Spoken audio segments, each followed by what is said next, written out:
Hey everybody, welcome back. We've got a preliminary kind of T4 for you, specifically Marauders. So we had a lot of talk with some of you guys and you were looking for some of our essentials and key T4s earlier, and we heard you.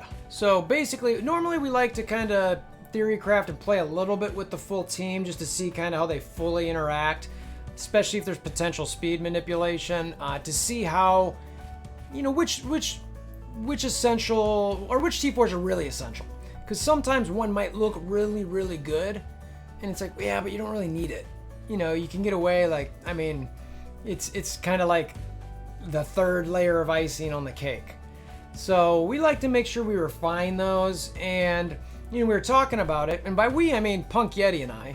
We were talking about it, and we were going, you know what, there's got to be a way to do something to give these guys who are asking for this, or anyone who might be needing this type of information early before we really get to play with it. So we came up with something for you. So we have a preliminary T4 infographic for the Marauders, the full team, so that you can at least see what we consider as the top tier essential upgrades. We think you'll like it. We hope you like it. Please come to the Discord links in the description below. Let us know what your thoughts are. Is this something that you love, you hate it, you want us to wait? I'm sure there's gonna be a mixed bag. It is the life, and it is the internet. So you're always gonna get somebody on each side of that fence. But we're hoping that you guys at least find this useful. So come chat with us. We'll check out the graphic. I'll go through the comments, obviously, and the rankings like I normally like to do, so you guys can see some of our detailed thoughts there and why we ranked them the way we ranked them. And that's pretty much it. And we'll give you a full and final one once we get the beautiful Emma Frost. So until then, let's go check out this dope infographic by the fantastic Punk.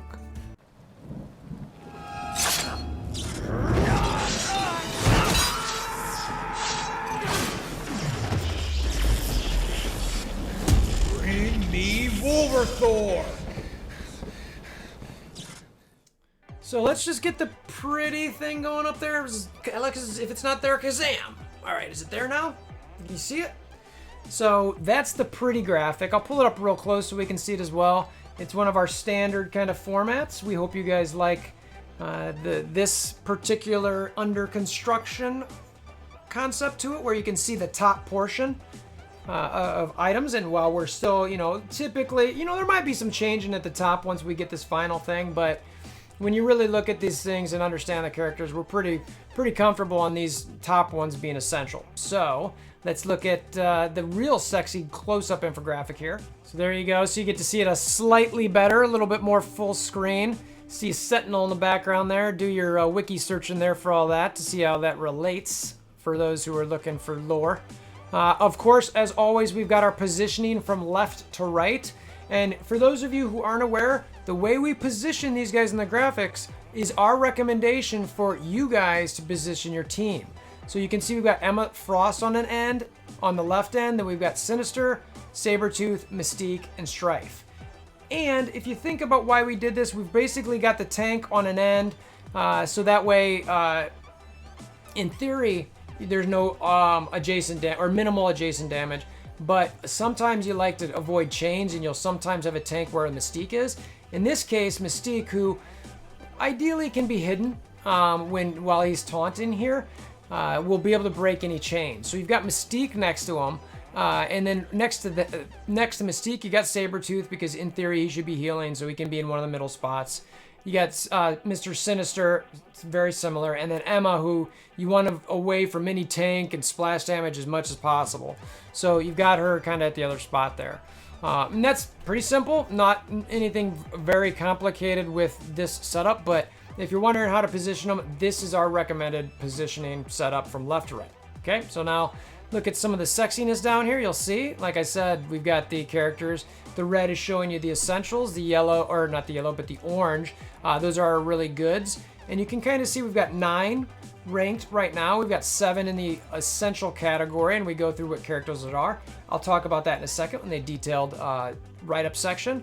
And then we've got this little section that's under construction, because that's the part we just, you know what, there's part of this that we want to make sure we do get some testing and to see if some of those upgrades that might not seem great you know, maybe they bump up, or maybe some of these other ones might come down. Who knows? But right now, this is what we got, so I'll get into the detail. Okay, so like I said, orange is really good. Red is essential. So these are Yeti and Ice comments specific to the abilities. I'll start at the bottom. At my number 9, I've got Strife passive. When a mutant villain ally basically drops below 50% health, he's gaining a taunt up to a maximum of 3. You gain some barrier when he does that. On this T4, you gain an additional 5% barrier of this character's max health. On war defense, you get an additional 10% resistance for self and mutant allies, in addition, and an additional 10% focus for self and villain allies. So there's a distinction there, but this whole team basically gets both of them. So you get some resistance and focus and 5% more barrier while taunting, which I thought was pretty solid, not bad. I wish it was a little bit more barrier, but you know, when you play with him, you can see that barrier actually getting up pretty quick. So the more barrier you got on this guy, the better. And having defense up on him is going to be key as well, which we'll get to in a little bit. For Yeti, at number 9, he's got Mr. Sinister Special. Yeti's comment here is, in my gameplay, it is not often that Mr. Sinister has a lot of passive effects to spread, probably 2 or 3, which occurs at level 5 of this ability. So the T4 upgrade spreading all to mutant and cloned allies is really nice. I particularly enjoy the increased base heal and percentage of healing increased here. I've also got Mr. Sinister Special just a spot above that. Obviously, I've got it as essential. It transfers all positive effects up from 3. Yeti's point heeds here still, like, well, is he going to have many more than 3? Maybe, maybe not. So that part, it might be kind of really rare or super situational. And it's from Mystique, so if she's got more, and this is one of the things I kind of wish her kit was a little better, where she could copy more positive effects. But he transfers all positive effects up from 3 from an ally Mystique to Mr. Sinister.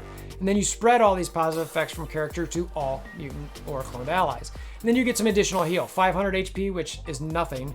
And then 5%, which is actually decent for Sinister's health pool, to all allies. And then you heal all clone allies for an additional 500 HP, which again is nothing, plus another 5%. So the heal here is pretty solid. The transfer of all positive effects, unless you're finding your Mystique with, you know, 4, this doesn't have a purpose. So there is with the evades and some steals of hers that you might be able to get something there, defense ups, etc. But right now I've got it as essential. Strife passive is what Yeti's got is the 8th spot for essential. I talked about what the ability actually does. Yeti's comment here is, while this ability is fairly low on the list, it provides a lot with the sheer amount of barrier applied when a mutant villain ally drops below 50% health. The increased barrier while Strife is taunting is considerable too, since it increases from 15% of his max health to 20%. Mutant allies gaining 10% resistance is a nice touch. Villain allies 10% focus is really a good upgrade, especially as more and more teams are T14. It's very true. You need that focus. You need that resistance. It is going to be critical. At number 7, I've got Mr. Sinister's passive. It's an additional 20% focus for self and Marauder allies for a total of 50%. An additional 10% max HP for self and Emma Frost and Marauder allies. That's one of the things you guys got to remember, is that Emma Frost is not a Marauder. So some of these kits, you need to make sure where Emma Frost's name pops up. It pops up often, but it's just something for you guys to remember. That gives you a total of 20% HP increase. And then on war defense, Emma Frost and Marauder allies gain an additional 10% max HP for 30%. So pretty solid HP upgrade there. And then obviously the additional focus is nice as well. At 7, for Yeti, he's got Sabretooth's passive.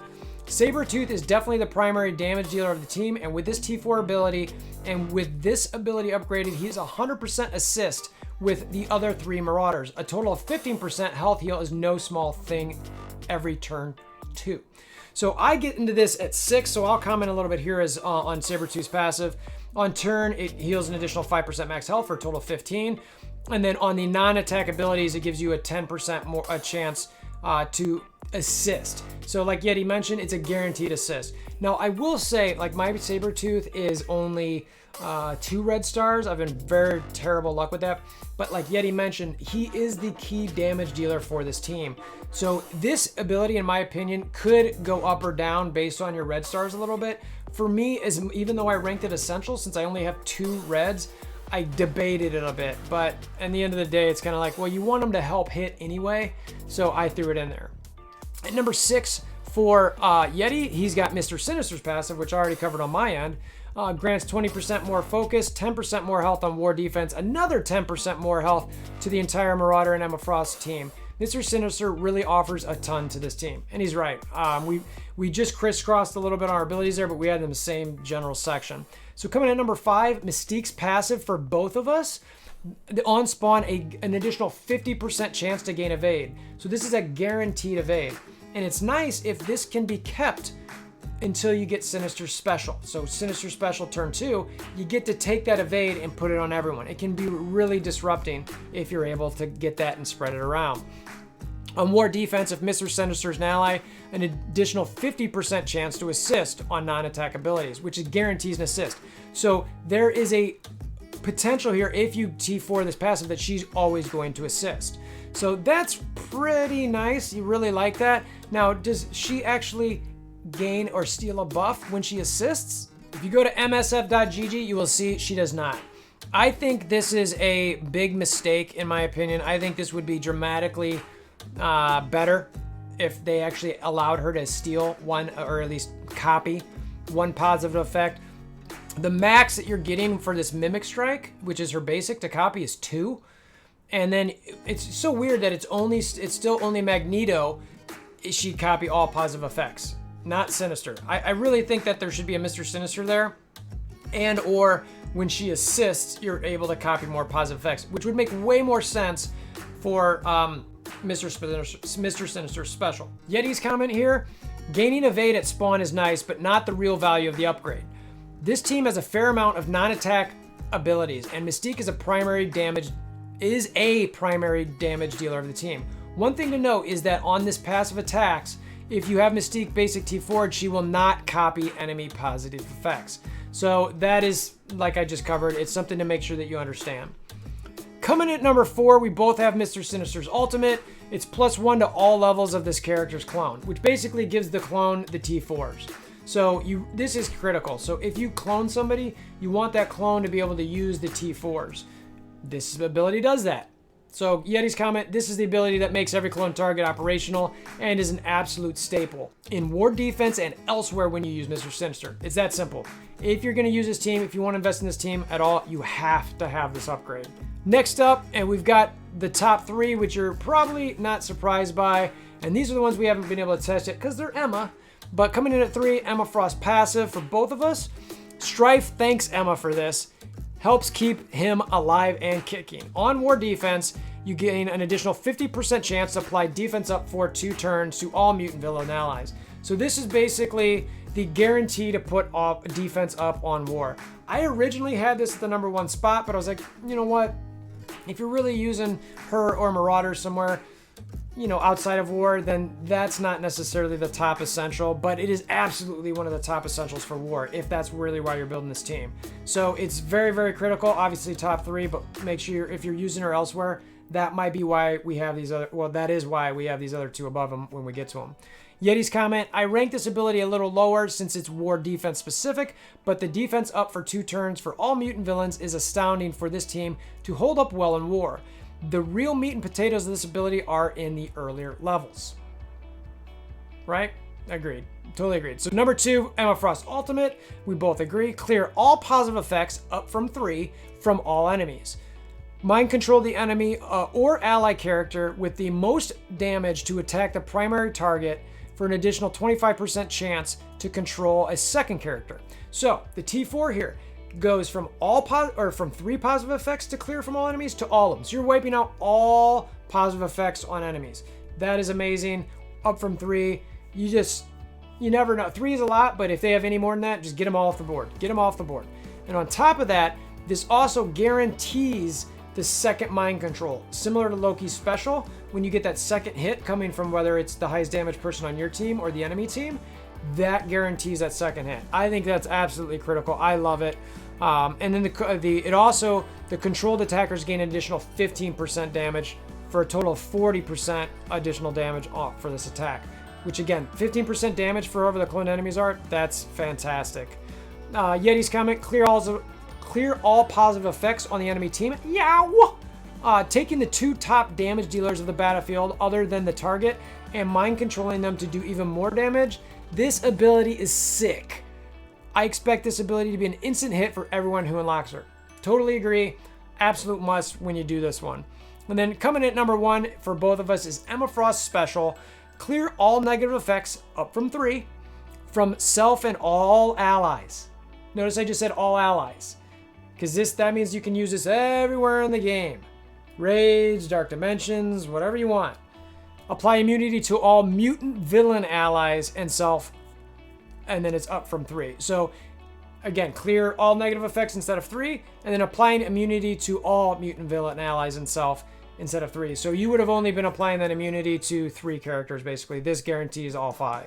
So that's pretty nice. But again, the first part with the negative effects is all allies. The second part for the immunity is only mutant villain allies. So that's you got to understand that if you're using her in other game modes, that immunity is only going to be when you're using a Magneto or someone along those lines, or whenever Hellfire Club comes up.